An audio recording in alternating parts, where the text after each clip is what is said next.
আজকে আলোচনা করব ভারতীয় ইতিহাসে শেরশাহের কৃতিত্ব আলোচনা করো। এই প্রশ্নটিও কিন্তু ছাত্রছাত্রীদের প্রায় পরীক্ষায় আসে। ভারতীয় ইতিহাসে শেরশাহের কৃতিত্ব আলোচনা করো, প্রায় আসে পরীক্ষায় ছাত্রছাত্রীদের পরীক্ষায় এই প্রশ্নটি প্রায় আসে। তাই এটিকে নিয়ে আজকে আলোচনা করব, অর্থাৎ শেরশাহ সম্পর্কে আজকে আলোচনা করা হবে।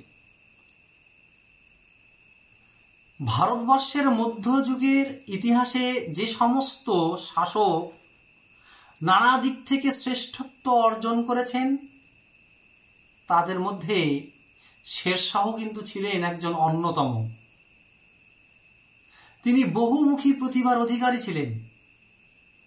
তার চরিত্রের দুটি প্রধান বৈশিষ্ট্য হল তিনি তীক্ষ্ণ বাস্তব বুদ্ধি এবং নির্লস কর্মদক্ষতা ছিলেন এই শেরশাহ। শেরশাহ নিজ অধ্যবসায় ও কর্মকুশলতায় সামান্য এক জায়গিরদার থেকে দিল্লির সিংহাসনে অধিষ্ঠিত হয়েছিলেন। শেরশাহের বাল্য নাম ছিল ফরিদ খাঁ। তার পিতার নাম ছিল হাসান, অর্থাৎ তার পিতা হাসান বিহারের সাসারাম অঞ্চলের একজন জায়গিরদার ছিলেন। শেরশাহ ছিলেন রাষ্ট্রের সর্বময় প্রভু বা সর্বময় কর্তা। কেন্দ্রীয় শাসন পরিচালনার জন্য তিনি 4 জন মন্ত্রী নিয়োগ করেন। এরা হলেন দেওয়ান ইউজির, দেওয়ানি ইয়ার্স, দেওয়ানি রিয়াসত ও দেওয়ানি ইনশা। এই 4 জন মন্ত্রী নিয়োগ করেন। এছাড়াও বিচার ও গুপ্তচর বিভাগের প্রধান ছিলেন যথাক্রমে দেওয়ানি কাজী ও দেওয়ানি বারিদ। শাসন কার্যের সুবিধার জন্য শেরশাহ তার সাম্রাজ্যকে 47টি সরকারে ও প্রতিটি সরকারকে আবার কয়েকটি পরগনায় বিভক্ত করেন। শেরশাহের রাজস্ব নীতিতে 3টি বৈশিষ্ট্য লক্ষ্য করা যায়। এগুলি হল: 1. জমির পরিমাণ যথাযথ মাপজোকের ভিত্তিতে নির্ধারণ। 2. রাষ্ট্রের প্রাপ্য ফসলের পরিমাণ নির্দিষ্ট করা। এবং 3. তা যথাসম্ভব নগদ অর্থে আদায় করা। শেরশাহ সর্বপ্রথমে জমি পরিমাপের ব্যবস্থা করেন। জমির উৎপন্ন ফসলের 1/3 বা 1/4 রাজস্ব দিতে হবে। শুধু তাই নয়, তিনি জমির উপর প্রজাস্বত্ব সরকারিভাবে স্বীকার করে কবুলিয়ত ও পাট্টার প্রচলন করেন। দেশের অভ্যন্তরে শান্তি ও শৃঙ্খলা বজায় রাখবার জন্য তিনি বিচার ব্যবস্থার প্রণয়ন করেন। এছাড়া রাজ্যের নানা স্থানে সেনা নিবাস স্থাপন করেন। ফৌজদার নামক কর্মচারীর অধীনে এই সেনাবাহিনী থাকত।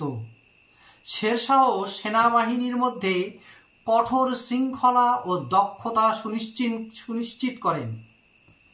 ঐতিহাসিক আব্বাস সারওয়ানি তার এই সামরিক ব্যবস্থার ভূয়সী প্রশংসা করেছেন। শুধু তাই নয়, শিল্প বাণিজ্যের উন্নতি সাধনের জন্য তিনি মুদ্রা ব্যবস্থার প্রচলন করেন। তিনি দাম নামে এক নতুন মুদ্রার প্রবর্তন করেন